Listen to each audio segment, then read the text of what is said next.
ప్రియమైన దేవుని బిడ్డలారా, ప్రభువును రక్షకుడైన యేసయ్య నామంలో హృదయ అంతరంగము నుంచి మీకు శుభవందనాలండి.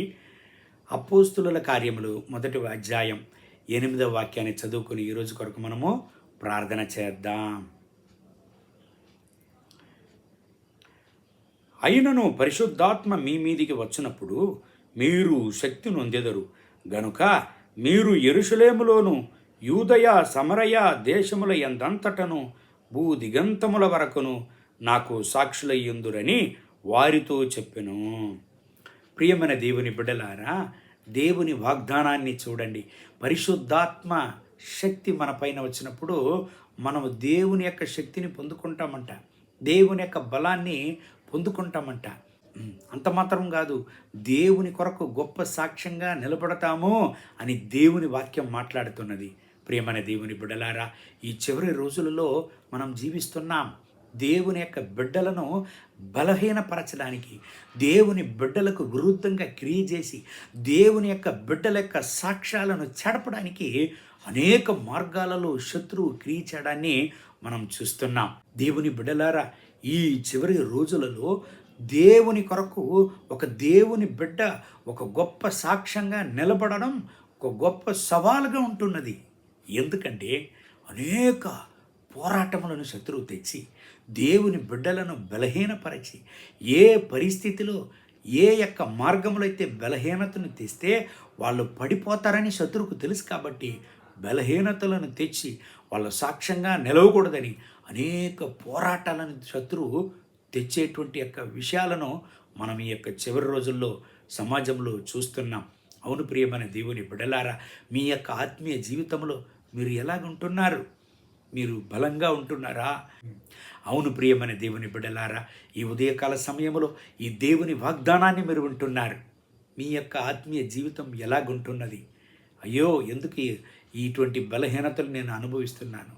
దేవుని కొరకు సాక్ష్యంగా నేను నిలబడానికి కాలేదే, అనేక మిట్టా పళ్ళాలను నేను అనుభవిస్తున్నాను అని బాధతో పోరాటములతో మీరు ఉంటున్నారా? భయపడకండి. పరిశుద్ధాత్మ దేవుడు ఈ ఉదయకాల సమయంలో మనతో మాట్లాడుతున్నాడు. అపోస్తుల కార్యములు 1వ అధ్యాయం 8వ వాక్యం మనకు చెప్పిస్తున్నది చూడండి. పరిశుద్ధాత్మ అభిషేకముతో మనం నిండి ప్రార్థన చేయాలంట. అవును ప్రియమైన దేవుని బిడ్డలారా, మీరు ప్రార్థన చేయనప్పుడల్లా దేవుని యొక్క అభిషేకముతో నిండి ప్రార్థన చేయండి. దేవుని యొక్క అభిషేకముతో నిండి ప్రార్థన చేయండి. మీ బలహీనతలన్నీ మారిపోవను. అంత మాత్రం కాదు, మీ యొక్క సాక్ష్యాన్ని, మీ యొక్క పేరును చెడపడానికి చూసేటువంటి యొక్క శత్రు పోరాటములను నాశనము చేయను. దేవుడు శత్రు పోరాటములను నాశనం చేసి మిమ్మల్ని సాక్ష్యంగా దేవుడు నిలబెట్టును. దేవుని కొరకు మీరు ప్రకాశించెదరు. ఈ దేవుని వాగ్దానాన్ని బట్టి దేవుడు మిమ్మల్ని ఆశీర్వదించి ఈ రోజంతా నడుపునుగాక. కళ్ళు మూసి ప్రార్థన చేద్దామా? మహోన్నతమైన ప్రభువా, ఈ ఉదయకాల సమయంలో నా ప్రియమైన సహోదర సహోదరుల కొరకు ప్రార్థన చేస్తున్నాను. మీ బిడ్డల్ని ఆశీర్వదించండి. అవును ప్రభువా, ఈ ఉదయకాల సమయంలో ఎవరంతా నాతో కూడా చేరి ప్రార్థన చేస్తున్నారు. అయ్యా, ఎందుకు ఈ బలహీనత, ఎందుకు ఈ పోరాటము? దేవుని కొరకు నేను సాక్ష్యంగా నిలవబడడానికి కాలేదే? ఎందుకు నా యొక్క జీవితం, నా విశ్వాస జీవితం, నా ప్రార్థన జీవితం తల్లడిల్లుతున్నది? అయ్యో, నాకు సహాయం చేయి ప్రభువా అని ఎవరంతా ప్రార్థన చేస్తున్నారు, వీళ్ళను బలపరచండి. వీళ్ళ బలహీనతలను మార్చండి. వీళ్ళ యొక్క సాక్ష్యాలను చెడపడానికి చూసే, వీళ్ళ పేరును చెడపడానికి చూసేటువంటి శత్రు యొక్క పోరాటములను ఇప్పుడే నాశనమే చేయండి నాయన. యేసు నామములో నాశనమే చేయండి నాయన. మీ యొక్క బిడ్డలను రక్తపు కోటలో దాచి వీళ్ళను ఆశీర్వదించండి, బలపరచండి. మీ కొరకై సాక్ష్యంగా నిలపండి. మహిమ ఘనత స్తుతి మీకే. యేసయ్య నామములో వేడుకుంటున్న మా ప్రియ పరలోకపు తండ్రి. ఆమేన్, ఆమేన్.